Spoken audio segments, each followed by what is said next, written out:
Hey everyone, how's it going? Thanks so much for tuning into another video. Let's get right into it. So in this video, I want to talk to you about interval training. Ideally, the way this will be set up is I'll be doing a split screen with myself talking on one end and the spin bike interval workout that I did on the other end. If I can't get that to work, I'll just post them two separately, but hopefully you're watching two screens right now. So in this video, I want to talk about the benefits of interval training, how I kind of heard about them, and how I like to apply it in my own life. I've got my notes next to me here so I can, again, keep my train of thought. I like this method, and I think it's going to be a recurring theme, at least for the time being. So I was first convinced of the actual benefits, the quantifiable benefits of interval training from Martin Gibala when he showed up on the Tim Ferriss Show and spent about 2 hours or an hour and a half just talking with Tim about spin bike intervals and about the benefits of interval training. What am I actually doing in this video? I'm doing 3 spin bike intervals of 3 minutes with 2 60-second rest periods, so interval, rest, interval, rest, interval. Also a 90-second warm-up, and I believe, and a 2-minute cool down. Total, that's 14 and a half minutes, so give it 15. In this particular workout, I've actually just come from doing rack pulls, which you can see in my rack pull video, which I'll link up if I remember. And I've also previously from that at the beginning did the warm-up video that you can see. Again, I'll link that one up. I like to do my interval cardio work at the end of my workout as opposed to at the beginning because I feel like it's the time when I'm really finally wringing out the towel, depleting myself of all the energy that I have, and really maximizing that workout potential.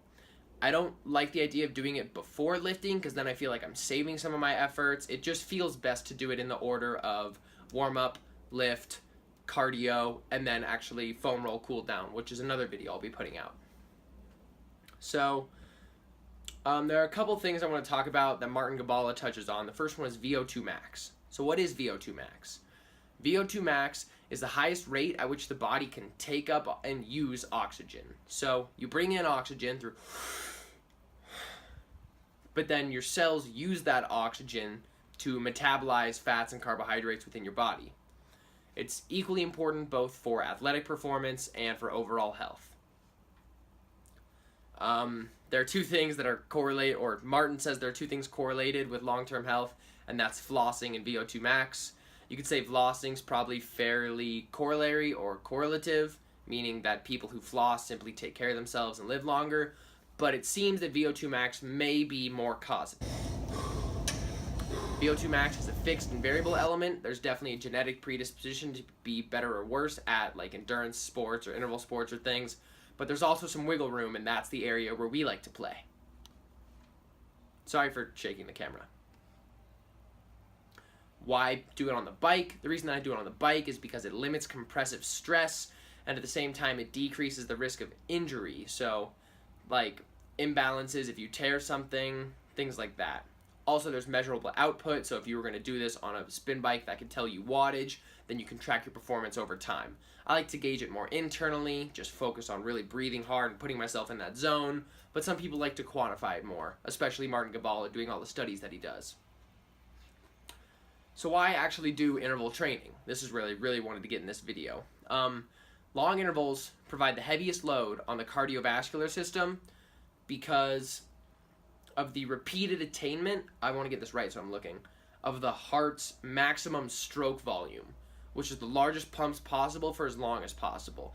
So think large strides at maximum output, but for your heart. And by doing that, you're increasing your cardiovascular capacity.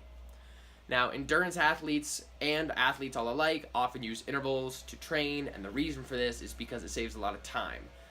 Now, I'll talk about Gibala's first study that he did.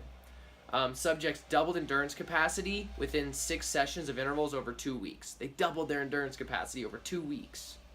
They markedly increased mitochondrial density. The mitochondria is where your body creates energy from those fats and carbs that are stored. So that was his first study, and from there he's done a bunch of other ones. He has a 1-minute workout, but a lot of efficacy is shown with these exercises. There seem to be potential long-term benefits to mood and mental state, as well as focus and cognitive capacity. So Josh Waitzkin, author of The Art of Learning, friend of Tim Ferriss as well, he talks about his time performing at training at a high-performance facility called GLS. He talks about this in The Art of Learning. And he describes how he learned to integrate sprints into his life, but also specifically his breaks during chess tournaments, in order to really take himself out of his mind and completely into his body, so that then when he came back, he was re-energized to come back directly into his mind fresh, and he could execute on a much higher level. There's also a study out of Denmark that shows that varying intensity, when compared to consistent intensity, but the same overall output, improved fitness, body composition, and decreased blood sugar levels significantly more. I didn't necessarily read the metrics on the study, just read an analysis of it. Exercise increases glucose transport capacity and skeletal muscle glucose storage capacity.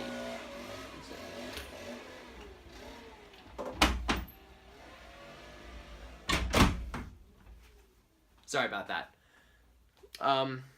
So the reason that your body's ability to maintain and affect glucose is really important for me is because I like to eat a lot of food, and so it's sort of what I call binge risk mitigation, where if I am eating a lot of food, my body can handle that more effectively, but also I'm just able to consume more nutrients. So if I'm eating a lot but handling that well, then I can make sure I'm getting an effective nutrient composition from my diet without worrying about over-consuming calories.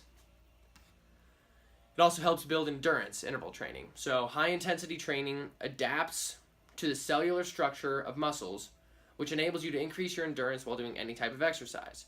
The Journal of Physiology posted a study where people participated in high-intensity interval training for 8 weeks, and the results showed that they had double the length of time that they could ride a bicycle while keeping the same pace. So by doing 8 weeks of intervals, they showed that they could double the amount of time that they were holding a consistent high pace on a bike.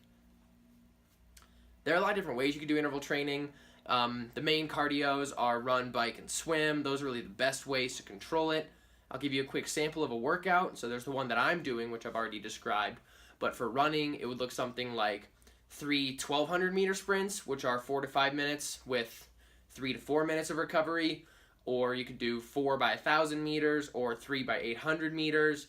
The idea is that you can either pair it to where you're doing the same amount of rest as you are doing interval work, or you can shorten your rest and keep the interval work consistent. I'll touch on that a little bit more later.